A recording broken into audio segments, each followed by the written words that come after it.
लाला मेवाड़ी कुंभा की बहन थी, तो कुंभा की बहन थी, मेवाड़ की थी इसलिए मेवाड़ी होगी, है ना। इस प्रकार के नाम हो जाते। जहां की रानी होती है उस वैसे, या तो उसके वंश के नाम पर, हाड़ाओं की बेटी तो हाड़ी रानी, तो मेवाड़ की है तो मेवाड़ी रानी। लाल कंवर नाम रहा होगा तो लाला मेवाड़ी होगी, तो नाम हो जाते, फेमस हो जाते इससे। तो लाला मेवाड़ी किसकी बहन थी? कुंभा अपने टाइम का कितना शक्तिशाली राजा था। कुंभा की बहन अचलदास खिंची के साथ शादी हो रखी है। लाला मेवाड़ी थी वो बड़ी दादागिरी किया करती, और उसने अचलदास खिंची को दूसरी शादी नहीं करने दी। उसने कहा जब मेवाड़ में तोरण मार दिया, जब ससुराल मेवाड़ हो गया, तो अब छोटी मोटी जगह क्या ही शादी करोगे। तो अचलदास खिंची के पहले एक ही रानी थी, उस रानी का नाम क्या है? लाला मेवाड़। अचलदास खिंची की ठीक है भाई, एक ही सही। एक बार अचलदास खिंची अपने दरबार में बैठा हुआ, और उसके दरबार में दो भाई बहन आए, दोनों बहुत अच्छे संगीतकार।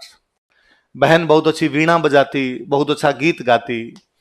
जब उस बहन ने वीणा बजाई, गीत गाए, पूछा अचलदास खिंची ने कि कहां से आए तुम लोग? तो उसने कहा हम मारवाड़ से आए।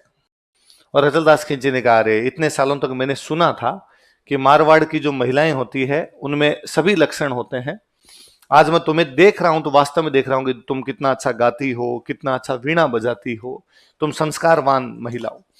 उस लड़की ने वापस कहा कि राजा, यदि तुम इस बात को मानते हो कि मारवाड़ की जो महिलाएं या मारवाड़ की जो लड़कियां होती है वो 36 गुणों से संपन्न होती है, तो क्यों ना तुम मारवाड़ में कोई राजकुमारी से शादी कर लो।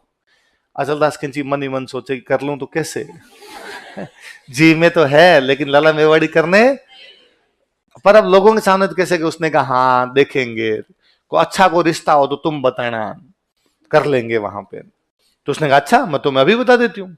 हाँ बताओ। वो बीकानेर में एक गांव पड़ता है जांगड़ू। कौन सा गांव था? सांखलों का रास्ता किसी टाइम वहां पे, सांखला सांखला वंश था उनका रास्ता।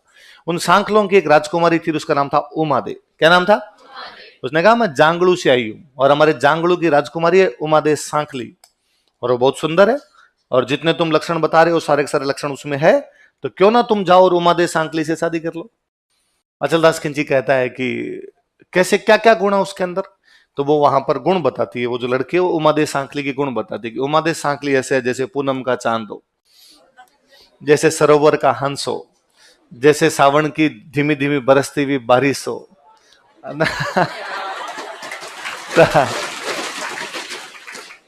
मैंने ना ये कहानी लक्ष्मी गौरी चुंडावत की कहानी में वर्णन पढ़ा था, जो उस लड़की का वर्णन करती है वो, कि भाई वो कैसी दिखती है कैसी नहीं है।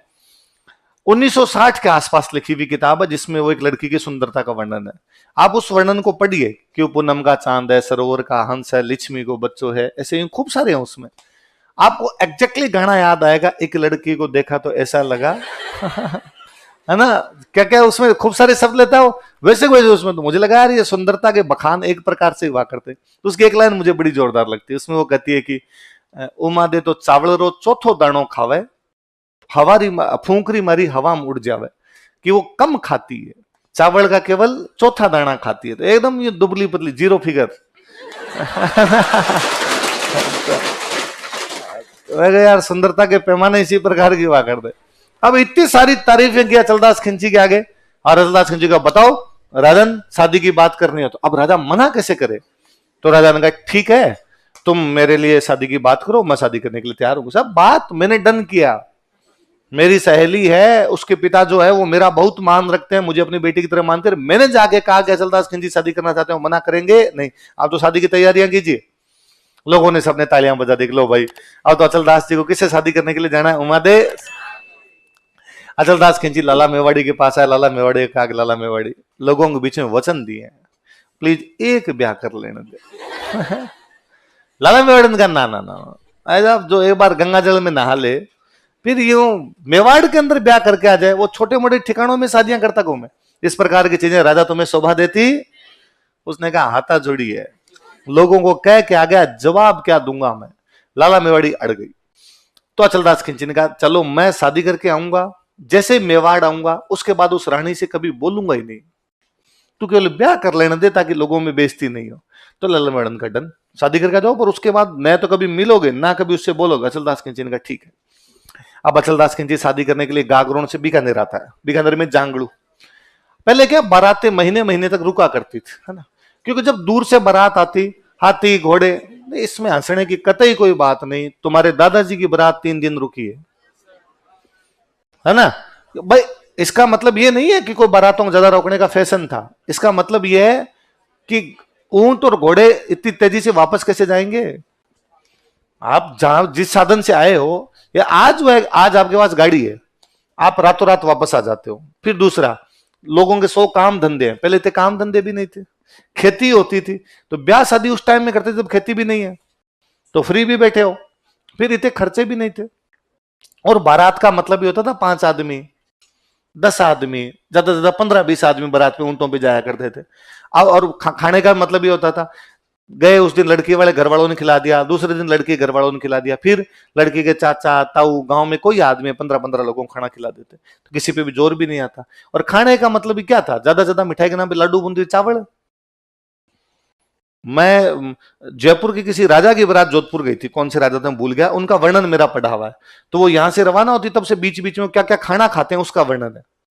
तो मिठाई के नाम पे ले दे के एक कोई मिठाई मिलती है कि एक दिन उन्होंने बालूशाही खाई, और उसको भी बड़े ही तगड़े तरीके से लिखा हुआ है यार उस दिन उन्होंने बालूशाही बनवा दी, राजा की बारात की बात है। तो बाकी तो चावल में नहीं पड़ते थे, चावल ही मिठाई हुआ करती उस टाइम, तो इतना कोई जोर भी नहीं आता था, तो चीजें हो जाया करती थी इजीली। तो जब सामान्य व्यक्ति की बारात 3 दिन रुक जाए, और 3 पीढ़ी पहले तक रुक रही थी, तो आज की 10 पीढ़ी पहले ये 10 दिन रुक रही होगी। सामान्य व्यक्ति की 10 दिन रुक रही, तो राजा की महीने रुक जाए, उसमें कोई बड़ी बात है। और इतनी दूर आप नोटिस करो, राजस्थान पूरा क्रॉस हो जाएगा यदि झालावाड़ से बीकानेर जाओगे तो।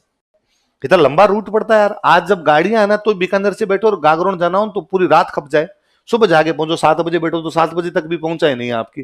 तो ऊंट घोड़ों पर आना तो और दूर हो जाया करता, नदियां वदियां पार करते हुए आते। अचलदास खिंची वहां गया, उमादे सांकली से शादी हुई। उमादे सांकली वाकई बेहद सुंदर थे। तो अचलदास खिंची ने बारात रोक ली वहां साल भर, गया ही नहीं अचलदास खिंची। अचलदास खिंची को पता था वापस जाते लाला मेवाड़ी अपने को इस रानी से बात भी करने, और अचलदास खिंची को लगा बैठे इधर ही बैठे हैं अपने, क्या करना है। अब उधर से भाई साहब लेटर आए, अब वापस आओ। तो अचलदास खिंची ने कहा जो भी गागरों से लेटर आए फाड़ फाड़ के फेंक दो, पढ़ना ही नहीं है अपने, दिमाग खराब भी नहीं करना आपने। तो फाइनली वहां से लाला मेवाड़ी ने कोई एक पंडित जी थे उनको भेजा कि जाओ जाके पता लगो कि रास्ते में लूटपाट नहीं हो गई हो, रास्ते में कोई दिक्कत नहीं हो गई हो, बारात इतने दिनों बाद में भी लौट क्यों नहीं रही है। पंडित जी आए, जांगड़ू पहुंचे, अचलदास खिंची आराम से बैठे। तो अचलदास खिंची कहा कि अब कितने दिन हो गए, वापस गागरों चलना चाहिए। अचलदास ने कितने दिन हुए, अभी तो थोड़े से दिन हुए हैं, इतना इतना तो बारात रुकती है, ससुराल में जवाई नहीं रुके तो मतलब ही क्या हुआ बाद में। उसने कहा भाई साहब मैं गांव घुमाऊं, गांव में सब बात कर रहे हैं अचलदास खिंची घर जवाई हो गया, और बेइज्जती हो रही है। गागरोन का धनी, गागरोन का राजा जांगलू जैसे गांव में बैठा है, साल भर से अधिक हो गया है, और आपको वापस चलना चाहिए, और कोई दिक्कत है तो हमें बताओ। तो अचलदास खिंची ने कहा साहब दिक्कत ये है, जाते लाला मेवाड़ी बात करने नहीं देगी, इसलिए मैं यही बैठा हूं, मुझे जाना ही नहीं है उधर। तो पंडित जी ने कहा देखो एक बीच का रास्ता अपनाते हैं, अपने रास्ते में रुकते रुकते चलते हैं, यहां से निकलते हैं, यहां बेइज्जती होती है अपने। तो कहा ठीक है। अब भाई साहब थोड़ा सा आगे निकला, अचलदास खिंची ने कहा थक गए बस। रोको रोको भाई रोको, कैंप लगाओ। महीने रुक गए, वहीं पे रुक गए, चलेंगे चलेंगे, शिकार की जगह अच्छी है। अब कभी कहते साहब बरसात आ गई, बरसात में तो 4 महीने कहीं जाना ही नहीं चाहिए, रुकना चाहिए। ये तो ठंडी हवाएं चल रही है, ठंडी हवाओं में कौन बाहर निकलता है। कभी कैसा गर्मी इतनी पड़ रही है, घोड़ों के बेचारों की हालत खराब हो जाएगी, रुक जाओ। यूं करते करते उसने 1.5 साल लगाया जाने में, धीमे धीमे धीमे करता गया। लेकिन आप कितना भी धीमे चलो, गागरोन तो वही है ना, एक दिन आना ही है। आ गया। अचलदास खिंची वचनों के पक्के थे, जैसे ही गागरोन पहुंचे उसके बाद उमादे सांकली के लिए अलग महल था, उस महल में भेजा, और कभी बोले नहीं, कभी उससे बातचीत नहीं की, कभी उसके महलों में नहीं गए। 7 बरस बीत गए। उमादे सांकली अपने महलों में अकेली बैठी, उसने आसपास में जो उसकी दासियां थी, बाकी जो काम नौकरानियां काम करती, उनसे पूछा भाई क्या व्यवस्था है, और उन्होंने कहा अरे तुम्हें पता ही नहीं। और लाला मेवाड़ी जो हमारी पहले से रानी है, उसने तो वचन दिलवाए थे, पहले कसम दिलवाई थी कि यहाँ आने के बाद बातचीत नहीं करोगे। उसको लगा कि यार मरा दिया, मेरे बाप ने मेरी इसलिए शादी कर दी कि इतने बड़े परिवार में शादी हो रही है, उन्हें क्या पता था कि यह आदमी तो बोलेगा भी नहीं, केवल धन दौलत से क्या किया जाए जब यहाँ पर कोई मिने की देखने को नहीं मिले, पूरे किले में अकेले बैठे रहो आप। 7 बरस बाद वो लड़की जिसने रिश्ता करवाया था घूमती घूमती गागरोन वापस गई। वो अपनी सहेली उमादे सांकले से मिलने के लिए गई। तो उसने पूछा उमादे बता कितना अच्छा रिश्ता करवा दे, कितने बड़े घराने में रिश्ता करवाया तेरा। उसने कहा फोड़ दी तूने, कहां करवा दिया रिश्ता, तेरा ही वेट कर रही थी मैं। कैसे? तो 7 बरस हुए मैंने उस आदमी की शक्ल नहीं देखी है। क्यों? अरे उस लाला मेवाड़ ने ये क्या। वो लड़की बड़ी इंटेलिजेंट थी। उसने कहा फिर तो कोई ना कोई तरकीब निकालनी पड़ेगी। हाँ निकाल, तो क्या तरकीब हो सकती है? महिलाओं को और किसी चीज से हो ना हो, ज्वेलरी से भयंकर प्रेम होता है। और उस लड़की ने एक खबर फैलाई कि दुनिया में सबसे अच्छा नेकलेस, दुनिया में सबसे अच्छा हार उमा दे सांकली के पास है, उससे अच्छा हार किसी के पास में भी। ये बात पहुंची लाला मेवाड़ी के पास। लाला मेवाड़ी में ईर्ष्या का भाव भयंकर रानियों में। उसको लगा ये कैसे हो सकता है, पटरानी मैं, अचलदास खिंची की मुख्य रानी मैं, मेवाड़ की राजकुमारी मैं, और अच्छा हार किसके पास? उमा दे सांकली के पास। और उसने कहा कि एक बार वो हार की डिजाइन दिखा दो मुझे, मैं रातों रात उससे अच्छा हार नहीं बनवा दूं तो मेरा नाम लाला मेवाड़ी नहीं। और समाचार भेजा कि एक बार बस वो हार दिखा दो। वो लड़की उधर तैयार बैठी थी, उमा दे सांकली वाले दोस्त। उसने कहा ठीक है, एक रात के लिए हम हार दे देंगे, पर उस एक रात के लिए अचलदास खिंची हमारे महलों में आना चाहिए। लाला मेवाड़ी के पास समाचार भेजा कि वो हार देने के लिए तैयार है, पर बदले में क्या मांग रहे हैं? अचलदास खिंची। लाला मेवाड़ी का डन। हार अधिक महत्वपूर्ण चीज है, कोई बात नहीं है, अचलदास खिंची को ले जाओ, जान लेके जाना है तुम्हें। उस दिन अचलदास खिंची महलों में आया और लाला मेवाड़ी ने खुद ही चला के कहा कि वो भी तो आपकी रानी है, आपका परिवार है ना, आपको संभालना चाहिए। अचलदास खिंची ने कहा मैं संभालना चाहता हूं, तुम नहीं जान देते, मैं तुम्हें अनुमति देती हूं, जाओ। अचलदास खिंची गए, पर उसने वापस कह के भेजा कि तुम उसे बात नहीं करोगे, तो उसके महलों में जा सकते हो लेकिन उसे बात नहीं करोगे किसी भी प्रकार की। अचलदास खिंची वहां महल के अंदर जाके बैठ गया, कोई बातचीत वगैरह नहीं करे, वो चुपचाप बैठा। उस लड़की को वापस उमा दे सांकली ने कहा भाई ये वो ऐसा ऐसा कुछ कह के भेजेगी। उसने कहा तो चिंता है मत, मैं सब कर दूंगी एकदम। अगले दिन दूसरे दिन जैसे सुबह सुबह भी लाला मेवाड़ी ने अपनी नौकरानियां भेजी कि जाओ अचलदास खिंची को, समय समाप्त होता है, वापस चले अपने महलों के अंदर। वो जब लड़कियां अचलदास खिंची को लेके वापस जा रही थी, तब वो लड़की बाहर बैठी, वो वीणा बजा रही थी। उसने वीणा बजाते बजाते कहा कि पोहर बही पगड़ो हुओ बिछड़न रही है बार। पोहर बही मतलब सुबह हो गई है, पगड़ो भयो मतलब एक दिन समाप्त हो गया है ना, पगड़ा दूसरे दिन को। गांव में अभी तक भी कोई दूसरे दिन पगड़ा आई है ना, विष्णु होंगे तो पक्का वर्ड है वो कि पगड़ा आई जे, तो मतलब पगड़ा मतलब कल। पोहर बही पगड़ो हुओ बिछड़न रही है बार, मतलब दिन बीत चुका, रात बीत चुकी है, अब किसकी वेला आ गई है? बिछड़ने की। इतनी बात हुई थी। लै सखी थारो बाल मोर उरदय मारो हार, लै सखी थारो बाल मोह, हे सखियां तुम्हारे इस बालम को ले जाओ लेकिन हार तो वापस दो। हार डिजाइन के लिए लेके गई थी। और जब अचलदास उन लड़कियों ने हार दिया, तो अचलदास खिंची ने पूछा अरे अरे अरे ये क्या है, ये हार किस चीज का? और उस लड़की ने हार को लहराते हुए कहा अचलदास खिंची की कीमत एक हार है, एक हार दे कि कोई भी अचलदास खिंची को रात रात के लिए खरीद सकता है। और अचलदास खिंची को बड़ा गुस्सा है, मैं गागरुण करा था और मुझे बेच दिया।